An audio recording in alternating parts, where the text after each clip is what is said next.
అందరికీ నమస్కారం.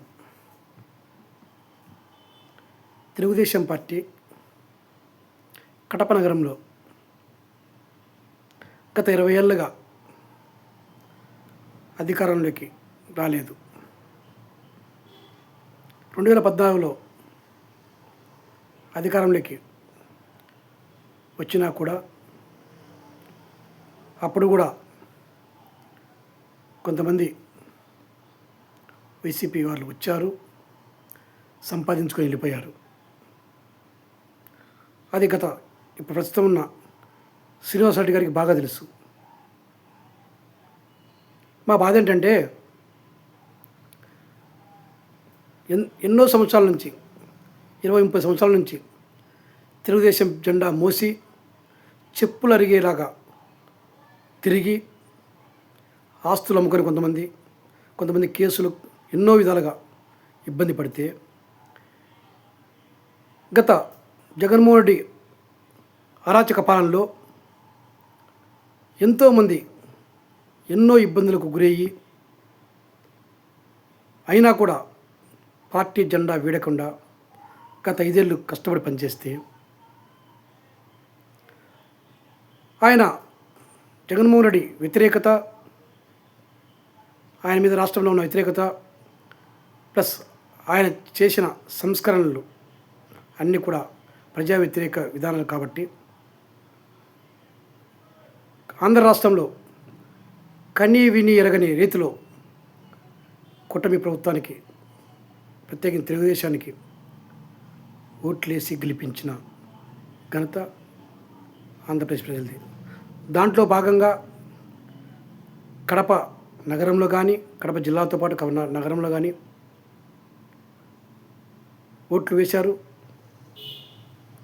తెలుగుదేశం పార్టీ కార్యకర్తలు కష్టపడ్డారు, ఇంక్లూడింగ్ సీనియర్తో పాటు. సీనియర్ లేకపోతే వాళ్ళ క్రితం పార్టీకి ఏం సేవ చేసింది చూశారు కదా.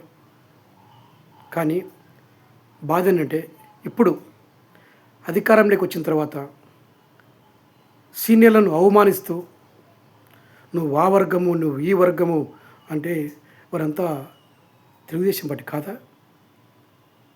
ఇప్పుడు వర్గాలుగా విడిపోయే ఒకవేళ మనిషికి కాకపోవచ్చు, కానీ మన ఏజెండా తెలుగుదేశం పార్టీ కదా. వీరంతా కూడా వైసీపీకి ఆపోజిట్గా పోరాడిన వాళ్ళు కదా. మరి వాళ్ళను పార్టీ కాదని చెప్పి ప్రతి డివిజన్లో పక్కన పెట్టి మీరు తెలుగుదేశం పార్టీ కాదని చెప్పడం బాధ అనిపించదా? తెలుగుదేశం పార్టీకి పనిచేసిన సుదీర్ఘకాలం నుంచి. కనుక నేను ఏమంటున్నానంటే నేనే ప్రస్తుతానికి తెలుగుదేశం పార్టీకి బ్రాండ్ అనేది అందరికీ తెలుసు, కడప నగరంతో పాటు కడప జిల్లాలో కూడా. కానీ నా డివిజన్లో కార్యక్రమాలు చేస్తూ నాకు కనీస ఇంటిమేషన్ లేకుండా వైసీపీ విగ్రహం పెట్టిన, లక్షలు పెట్టి విగ్రహం పెట్టిన అతనికి వైసీపీ కార్పొరేటర్ గేటు దగ్గర ఉన్న వాళ్ళకి గతంలో వారిని తీసుకొచ్చి ముందు పెట్టి ఈ డివిజన్లో తెలుగుదేశం పార్టీ వీళ్ళని మీరు చెప్పడం మీకు అది చిన్నతనం అనిపించట్లేదా? అక్కడ ప్రజలు మిమ్మల్ని గౌరవిస్తారా?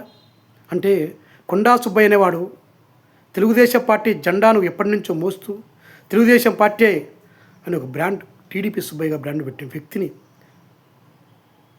తెలుగుదేశం పార్టీ చెప్తే ఆ గౌరవం పోయేది మీకు కాదా? ఒకవేళ కొన్ని ఉండొచ్చు ఏదన్నా మనకు కానీ మనకు ఉన్న పార్టీ ముఖ్యం. నాకైతే పార్టీ ముఖ్యం. కానీ మీరు నాలాగనే కడప నగరంలో ఎంతోమంది డివిజన్లో కష్టపడిన వాళ్ళని పక్కన పెట్టి వైసీపీ వారిని ప్లస్ కోవట్టును తెచ్చిపెట్టుకోవడం ఇది మంచి పద్ధతి కాదు. ఇకనైనా మీరు మారి మీరు చేసిన ఈ గతంలో చేసిన దానికి మీరే మనస్సాక్షిగా అడిగి తెలుసుకొని మారమనే మా బాధం తప్ప మిమ్మల్ని ఏదో చేయాలి, అవమానపరచాలనేది మా ఇది కాదు. అందరూ ఉండాలి. రేపు కార్పొరేషన్ ఎలక్షన్లో మనందరం కలిసికట్టుగా పోరాడితే తప్ప గెలిచే ప్రసక్తి కడపలో లేదు. ఏదో మీరే మాదే రెడ్డిబాగ కుటుంబం అంటే అస్సలు కాదు. అదే పెద్ద అహంకారం. అక్కడ తగ్గండి శ్రీనివాస్ రెడ్డి గారు. నమస్తే.